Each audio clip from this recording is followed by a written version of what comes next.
Oi, pessoal!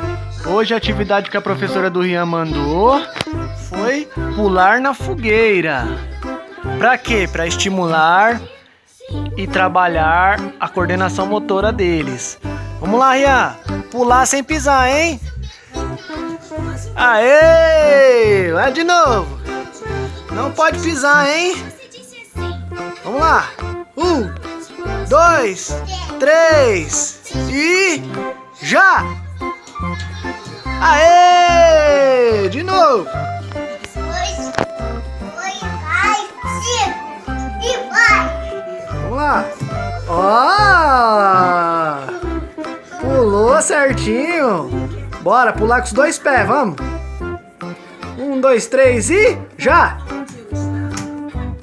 Não, você tá passando por cima, tem que pular! É pra pular! Isso, vai! Pular, ó! Ó! Vai lá pra você pular! Aê!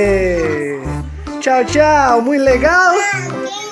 Quer de novo? Então vai! Quero ver, hein? Pulando, hein? Com os dois pés, hein? Aê! Aprendeu!